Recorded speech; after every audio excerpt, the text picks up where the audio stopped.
Welcome to the debate. Today, we're digging into a really fundamental question that sits right at the heart of building something that lasts in business. That's right, we're looking at what truly drives long-term success and, maybe more importantly, sustainability.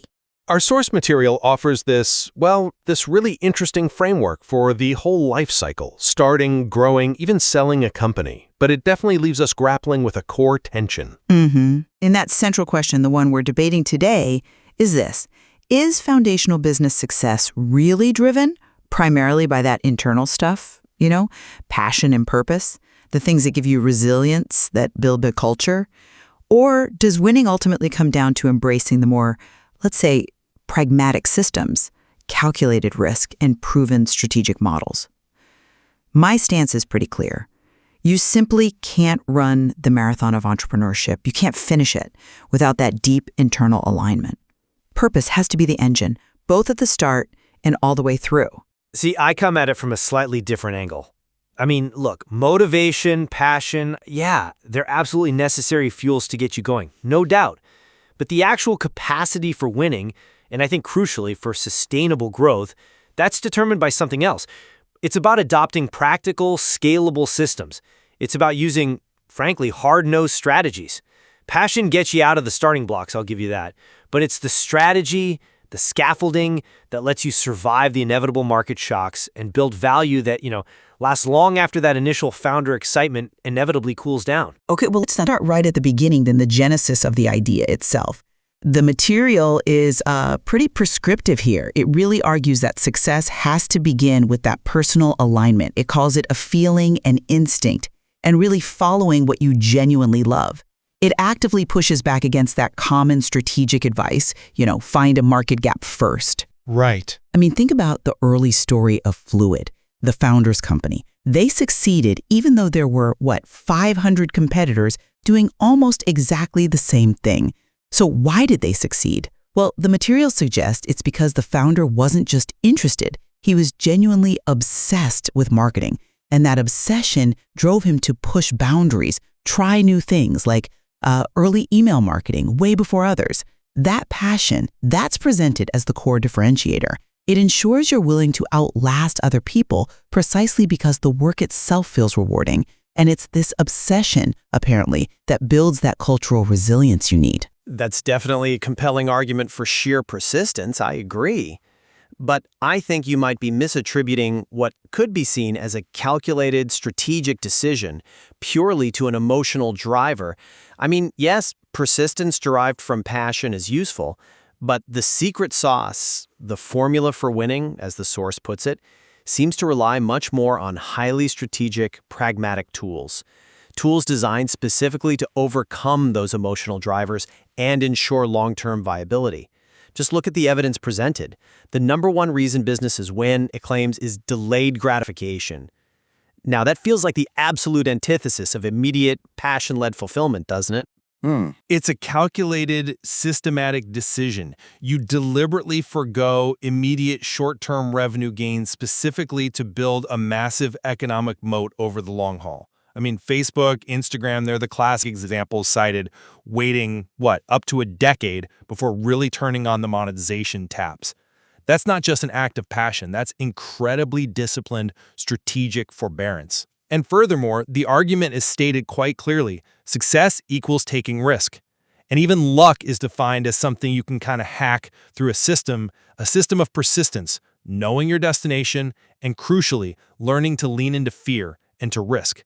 The emphasis, again and again, seems to be on adopting the right method, the right system to achieve scale. Well, capacity to delay that gratification, to endure years potentially without significant revenue, that capability, I'd argue, is precisely fueled by the personal purpose that lets you see beyond the purely transactional.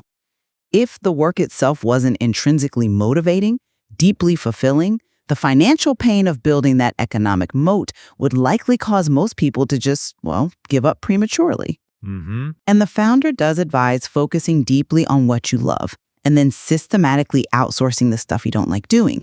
This is framed as a direct defense against, that flawed school system approach that tells you to spend all your time shoring up your weaknesses. By focusing on the core skill set that's defined by your passion, you're leveraging your unique genius. And that creates a competitive edge that, frankly, no generic business plan off the shelf can ever match. I'm still not fully convinced by that line of reasoning because passion by itself just feels fundamentally insufficient for actual survival when, the rubber meets the road financially. If the business is simply an expression of personal passion, how does it reliably monetize? How does it pay the bills, scale up? We have to immediately consider step 2 as the material outlines. Where's the revenue actually going to come from?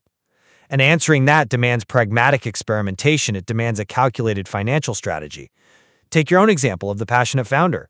If they were, say, a passionate photographer, just charging by the hour, that severely limits growth potential, right?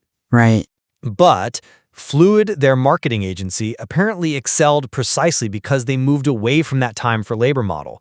They started charging by the outcome, taking a percentage of client sales. They experimented with different revenue models that directly linked their value to the client's success. Now, that move from charging for time to charging for value, that's a systematic financial structure. Passion doesn't dictate that specific model. Sophisticated economic strategy does. It represents the crucial difference between just doing what you love and actually building a business that can scale independently of your personal hours worked. That distinction between charging time and charging value is definitely profound, and I agree. It's a necessary tactical adjustment for growth. Okay, but let's shift gears slightly. Let's move to the operational backbone, the planning structure. You mentioned the mind map earlier as a key pragmatic tool. I actually see it a bit differently. Okay.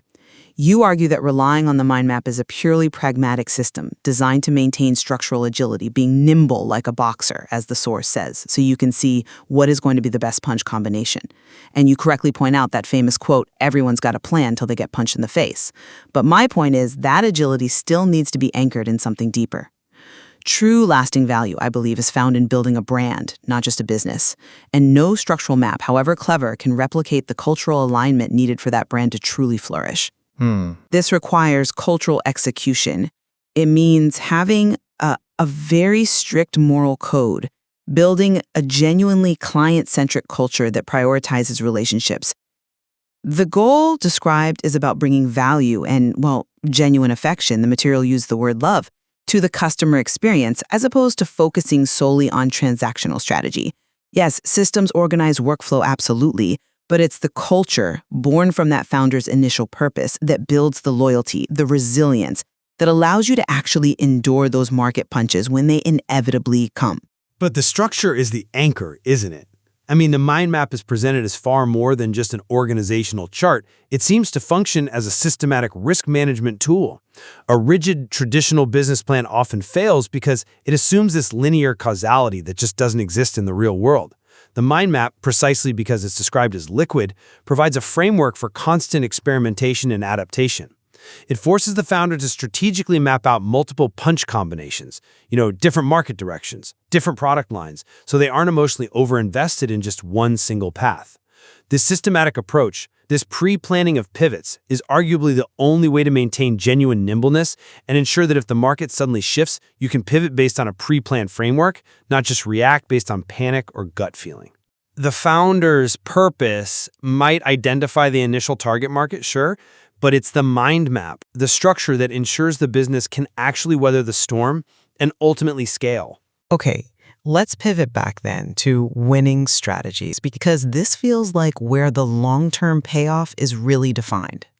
While you're focusing on the systematic nature of risk management, I want to reiterate the power of that delayed gratification, but framed differently, as a powerful tool for relationship and brand building, and that, I argue, yields exponentially greater returns in the long run than purely calculated financial risk.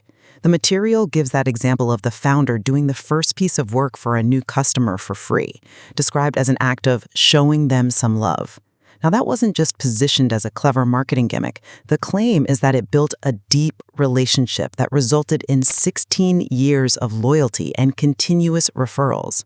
That kind of emotional investment in the client experience, prioritizing the relationship over immediate revenue, that's what created a self-sustaining referral engine. That feels like purpose in action. And the argument is that it yields a far greater, longer-lasting return than any short-term monetary risk calculation could predict. That long-term view is absolutely essential. I won't argue with that. But for it to actually work beyond the founder's personal touch, it must be systematized and specialized to scale. You can't just rely on the founder's goodwill indefinitely. The true long-term view, the one that builds something enduring, demands specialization and durable systems for growth, precisely because the founder's unique passion and relationship-building skills cannot be easily cloned or scaled across a growing organization. The founder explicitly notes the necessity of moving from being a generalist to fostering a specialist mindset throughout the company, which by definition requires replacing the generalist founder, at least in certain roles, with people who are better specialists. Long-term success, according to the source, mandates having systems for key functions like marketing. Think of the staircase philosophy for PR, which is presented as a repeatable, multi-step process for penetrating an audience. It also requires having a systematic vision, like that 4-year plan detailed in the mind map, which apparently included launching a completely different sweets brand years down the line. Durable success seems to require implementing structures that allow the business to live and grow without relying solely on the founder's personal, passionate touch day to day. Okay, and linking that to freedom. Exactly. And to your earlier point about freedom, achieving that ultimate goal requires a very clear-eyed, structural approach to ownership and control. The freedom the material seems to advocate for isn't just financial, it's freedom from the business itself eventually. And that's achieved by implementing structures that manage risk and, crucially, control. For instance, establishing that equity ownership does not equal control. Now, that is a cold, calculated, strategic decision designed for institutional longevity. It ensures the business structure protects the brand and its mission, even if, hypothetically, an equity holder tries to derail that original purpose. It fundamentally replaces reliance on personal integrity with structural integrity. So just to summarize my side then, you're emphasizing the strategic structures, the systems, the necessity of managing calculated risk to achieve scalability and that ultimate freedom.